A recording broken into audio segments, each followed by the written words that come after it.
Hello, lovely people. So I'm greeting you guys again from my bed. But I thought I'd try something new for this video. I was like, you know what? Like, let's try to be a little bit more elaborate with these videos besides just doing photo booth like I normally do. So this is gonna be a vlog. Enjoy.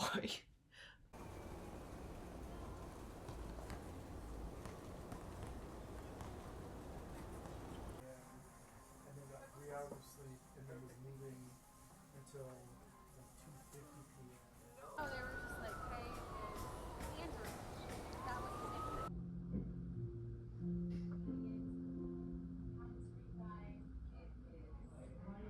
Let's eat some ice cream. By him, I highly recommend that one, by the way. Yeah, so that's where I'm at reading wise. Like I said, I did just film my January favorites, so I'm gonna clean up this mess. I just finished editing that, so I can post it soon. I want. They just don't do anything. I'm vlogging. You're vlogging? Hey, oh my god.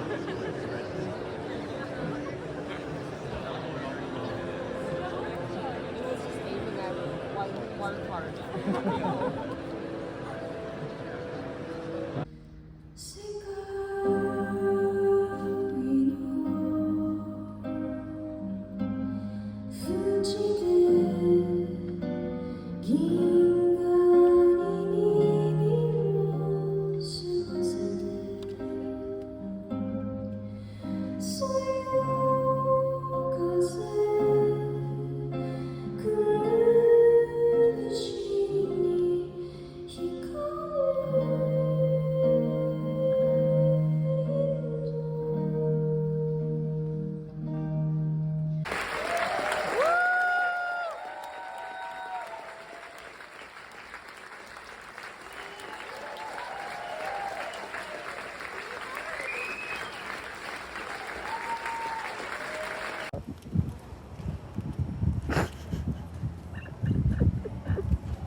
I wanted to talk about something that I've been interested in recently, which is perfumes. Like, I've been wanting to be a fragrance girl, if you know what I mean. But I really don't know anything about perfume. I've like just started getting into it, but I have been wanting to like buy more fragrance and just like figure out like what type of scents I like. Yeah, because I have a few friends who always smell so fucking nice, and it's definitely something that I notice, and it makes like a strong impression. I mean, it can also be like making a bad impression if you find the smell to be cloying or if you don't like the perfume that they're wearing. But when someone smells good, like I'm always like clocking it. I'm like, oh my god, like you smell really really good. Like what are you wearing? Like, yeah, I think it just makes your aura more attractive when you smell nice. But I recently bought the Maison Louis Marie number 9, the Vallée de Farnay, which I'm definitely not pronouncing correctly. But I bought this also for my mom for Mother's Day, so we're matching with the scent. But I really like this one. It smells like very floral, like sweet. Also like a little bit like citrusy, like zesty. Like definitely a very feminine scent, but it also smells like musky and it has like deeper like woody scents. But yeah, it just smells so nice and it like gives off like very like romantic like spring vibes, and yeah, I just have been loving this. It just smells so good. I'll like spray it on myself even like when I'm in the house because I just like think it smells amazing. But I've been layering this with the number 4, the Ballancourt, which is like the super basic one, like the Le Labo dupe that everybody kind of buys. But I've been layering this with the oil of the number 4, which I think works really well together because the number 4 is like more masculine and like has deeper notes. It's very like woody, like santal, like musk, like incense type fragrance. And I think that with this one, it just mixes really well together because this is like lighter, more feminine, and that one's a little bit more masculine. And I think, yeah, I've been just putting the oil like on my wrists and like on my neck and then spraying this like on my body. I have also been wearing this one, the Angela di Firenze by Santa Maria Novella. I actually bought this one in Italy last year, but I also really like this one. This one's definitely like more perfumey and has like a stronger like initial scent than the number 9. Like definitely very floral forward, but it has more like watery vibes, if that makes sense, like more aqua, like fresh smell. But it's definitely more like perfumey. It has like the more like smell that you would associate with like a perfume, if that makes sense. But it's actually like funny because I wore this out on a day where I was like rushing to go to a dance show at the Joyce Theater like last weekend, and I had left the house without eating anything and had just chugged like a cup of black tea and took a zinc supplement, which I didn't know zinc supplements can make you really nauseous. So I was on the train and suddenly was becoming so nauseous, and I had put on the scent before I left the house, and while I was like on this train feeling horrible and like sick to my stomach, the smell of this suddenly became so like cloying and just like way too strong. But like despite that experience, I've been really liking wearing this one. I would say like this one reminds me more of like a young, fresh-faced like girl vibe. Yeah, but then this one is like a bit more sophisticated, like more like mature, like mysterious woman, if that makes sense. But yeah, I'm excited to buy more perfumes, even though I don't really have the money to do so. Like, I've been really into trying to smell good recently. And I also like have to stop starting every clip with "and I also" because it's annoying and repetitive. But I also wanted to talk about some shows that I have been seeing recently, because I've been seeing some good shows here in New York, and I feel like there's not that many YouTube channels that review theater or like I don't know, like theater or like dance or like performance art type shows, and I would love to watch more content on those types of topics, so maybe I will just start talking about them. But yeah, yesterday I saw this play at the Vineyard Theater called Bowl EP, written and directed by Nazareth Hassan. I love this. I thought the writing was incredible. I thought the staging and the directing was really interesting, and the acting was also really great. Just like a really solid production. But my friend, a really interesting new friend who is a performance artist, theater director, playwright, just like multi-hyphenate person, Garrett. I don't think he'll ever watch this, but hi Garrett.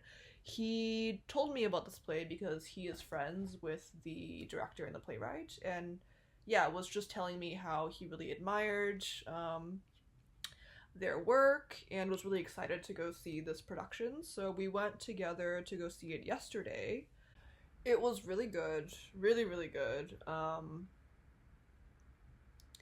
I just thought the set production, the direction of the play was really interesting and served the writing really well. I also thought that the the play itself, like the writing, was really incredible. But if you live in the New York area, I would recommend you to go see this play without like reading up about it, because I don't know what I was expecting when I went to see this play. I mean, I had like a notion of what it was going to be about. Like, the premise is that there are these two young skaters who are hanging out just like at this abandoned swimming pool skating, and they're trying to decide what to name their rap group, and that's like the premise of it. So I think I went in thinking that I was going to be like a very like lighthearted kind of like coming of age, like fun, like comedic play, which it was, but it was also so much more than that. It was very abstract, like a lot of, I think the way that Nazareth went about incorporating just like how their lives played out and their relationship was oh my god, please stop texting me. The way that he went about incorporating like the rest of these two individuals' lives beyond kind of this moment that we're finding them in when we enter the play, I thought that was done really cleverly. And there's also an introduction of a third character. So basically this play is just centered around these two main characters. These two boys, or actually, I think, yeah, one of the characters goes by she, her. But they're kind of falling in love, trying to, like, they're discovering who they are to each other, and there's this introduction of a third character, and I don't even want to like talk about who this third character is, because I think yeah, in case you want to go see the show, but I think the way that this third character was introduced was just so clever and impactful, dealing with some very like abstract staging and bringing in kind of like more depth and expansive quality to the play, which I thought was done really brilliantly. Okay, so I got distracted after the last clip and had to go out and run errands. But what I was saying about the play was that it really got me thinking about like how people can change each other. And how sometimes these certain people come into your lives and they just really make an impression on you, and you are like one person before you meet them, and you are changed after this person comes into your life. But yeah, like I've definitely had situations or been in relationships where I just fall into these really intense kind of dynamics with this person, whether that's like romantic or platonic, just like friendships, or otherwise. But I think sometimes we can have such a strong mental connection with the person that it really does feel like you're being seen fully for the first time, which is like a really, really lovely and important feeling. But also, like, there is such capacity for pain there, because by inviting this person in that deeply, it also, like, you're also risking being damaged when that relationship ends. But yeah, I think that we're all just a result of all of our closest relationships, and we reflect other people in who we are and vice versa. But yeah, I think the play did a really good job of kind of evoking those types of like mental investigations during the play, and yeah, I was really, really moved, and I definitely felt something during it. So I think that's always a win for me. Like, if I'm able to be moved by a piece of art on any level, then yeah, that's that's something that I always enjoy experiencing. This is for my vlog. Your vlog. My vlog. Yeah. Stop touching your feet. Jessica, you're very cute. Oh.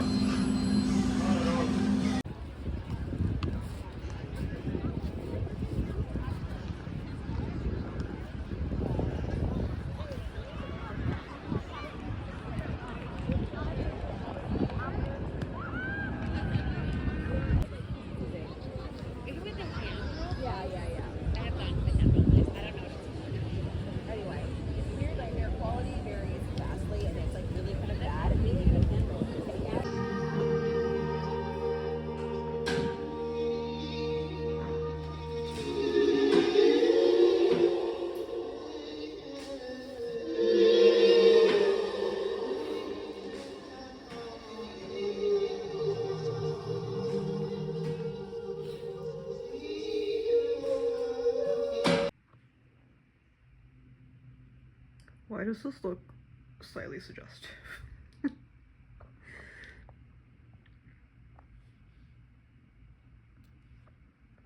Okay, so I thought I would just wrap up this very meandering vlog by talking about two books that I'm reading concurrently. The first one is In Tongues by Grattan, which I am enjoying so far. I'm about like 50% of the way through, so I don't really have too much to say about it at this point.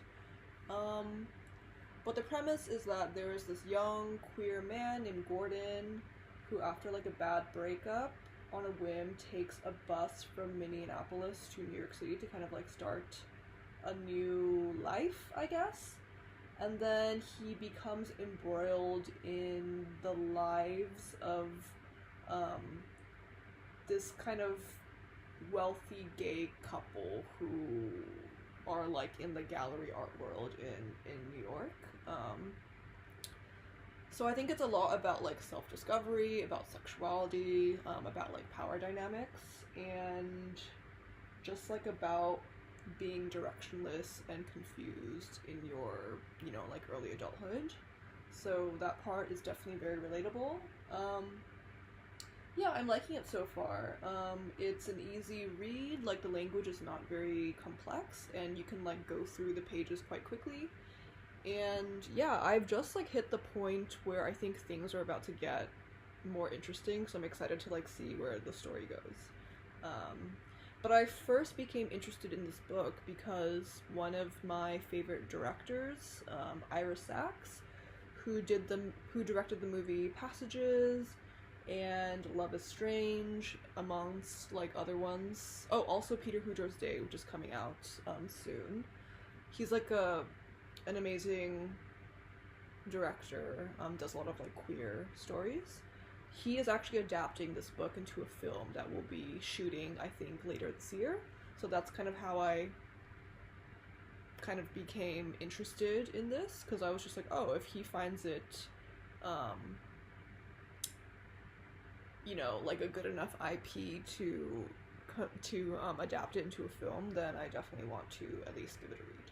So yes, I am reading that one, and then I am also reading What I Loved by Siri, which is the first book by her that I've read so far, and I really, really like it. I think between the two, I'm enjoying this one a bit more.